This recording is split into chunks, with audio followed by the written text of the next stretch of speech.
ಮನುಷ್ಯನ ಮೇಲೆ, ವಸ್ತುಗಳ ಮೇಲೆ, ಮನೆಯ ಮೇಲೆ ಆಗಿರುವ ಮಾಟ ಪ್ರಯೋಗಗಳ ಪರಿಹಾರ ತಿಳಿದುಕೊಳ್ಳೋಣ ಬನ್ನಿ. ಈ ಲೇಖನದಲ್ಲಿ ಇವುಗಳ ಮೇಲೆ ಆಗಿರುವ ಮಾಟ ಪ್ರಯೋಗಗಳ ಪರಿಹಾರ ತಿಳಿದುಕೊಳ್ಳೋಣ. ಹಾಗಾಗಿ ಈ ಲೇಖನವನ್ನು ಪೂರ್ತಿಯಾಗಿ ಓದಿರಿ. ನಿಮಗೆ ಮಾಟ ಆಗಿದೆ ಎಂದು ಹೇಗೆ ತಿಳಿದುಕೊಳ್ಳಬಹುದು ಎಂದರೆ, ಮನುಷ್ಯನ ಮೇಲೆ ಜಡತ್ವ ಆವರಿಸುತ್ತದೆ. ಅವನಿಗೆ ಅಶಾಂತಿ ಎನಿಸುತ್ತಾ ಇರುತ್ತದೆ. ಅವನು ಕಣ್ಣು ಮುಚ್ಚಿದ ತಕ್ಷಣ ಯಾರೋ ಇದ್ದಾರೆ ಎಂದು ಅನಿಸುತ್ತದೆ. ಯಾರೋ ಕರೆದಾಗ ಯಾರೋ ಬಂದು ಇದ್ದಾರೆ ಎನಿಸುತ್ತದೆ. ಮಲಗಿದಾಗ ಯಾರೋ ಬಂದು ಕುತ್ತಿಗೆ ಹೆಚ್ಚಿಗಿದ ಹಾಗೆ ಅನಿಸುತ್ತಾ ಇರುತ್ತದೆ. ಈ ರೀತಿಯೆಲ್ಲ ಆದರೆ ಮನುಷ್ಯನ ಮೇಲೆ ಮಾಟ ಪ್ರಯೋಗ ಆಗಿದೆ ಎಂದು ನಿಮಗೆ ತಿಳಿಯುತ್ತದೆ. ಹೀಗೆ ಆದಾಗ, ಮನುಷ್ಯನ ಮೇಲೆ ಆದಾಗ ಏನು ಪರಿಹಾರ ಎಂದರೆ, ನೀವು ಒಂದು ಕಣ್ಣು ಕಪ್ಪಿನ ಡಬ್ಬಿ, ಕಾಡಿಗೆ ಡಬ್ಬಿ ಮನೆಯಲ್ಲಿ ನೀವು ಕಣ್ಣಿಗೆ ಹಚ್ಚುವ ಕಾಡಿಗೆ ಡಬ್ಬಿ ಬೇಡ.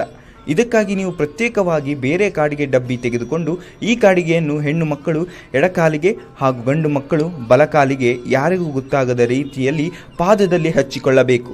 ಹಚ್ಚಿಕೊಂಡು ಮನೆಯಿಂದ ಹೊರಗೆ ಹೋಗಬೇಕಾದರೆ ಯಾವಾಗಲೂ ಗಂಡು ಮಕ್ಕಳಿಗೆ ಬಲಕಾಲಿನ ಪಾದದಲ್ಲಿ, ಹೆಣ್ಣು ಮಕ್ಕಳಿಗೆ ಎಡಕಾಲಿನ ಪಾದದಲ್ಲಿ ಕಪ್ಪು ಹಚ್ಚಿಕೊಂಡು ಹೋದರೆ ನಿಮ್ಮಲ್ಲಿ ಈ ರೀತಿಯ ನಕಾರಾತ್ಮಕ ಶಕ್ತಿಗಳು ಪ್ರವೇಶ ಮಾಡುವುದು ಬಹಳ ಕಷ್ಟ ಆಗುತ್ತದೆ. ಮತ್ತು ಇನ್ನೊಂದು, ಮನುಷ್ಯನ ಮೇಲೆ ಪ್ರಯೋಗ ಆಗಿದೆ ಎಂದು ಯಾವ ರೀತಿ ಗೊತ್ತಾಗುತ್ತದೆ ಎಂದು ನೋಡೋಣ. ಒಂದು ನಿಂಬೆ ಹಣ್ಣನ್ನು ತೆಗೆದುಕೊಂಡು ಪರಿಹಾರ ಮಾಡಬೇಕು. ಇದನ್ನು ತೆಗೆದುಕೊಂಡು ಒಂದು ಕರ್ಪೂರ ಇರಿಸಿ ಗುರುವಾರದ ದಿನ ಹಾಗೂ ಭಾನುವಾರದ ದಿನ ಯಾರಿಗೆ ಈ ಪ್ರಯೋಗ ಆಗಿದೆ ಎಂದು ನಿಮಗೆ ಅನಿಸುತ್ತದೆ ಅವರಿಗೆ ತಲೆಯ ಮೇಲಿಂದ ಈ ನಿಂಬೆ ಹಣ್ಣನ್ನು ಕೆಳಗೆ ತೆಗೆಯಬೇಕು. ಇಳಿಸಬೇಕಾದರೆ ದೇವರ ಹೆಸರು ಹೇಳಬಾರದು.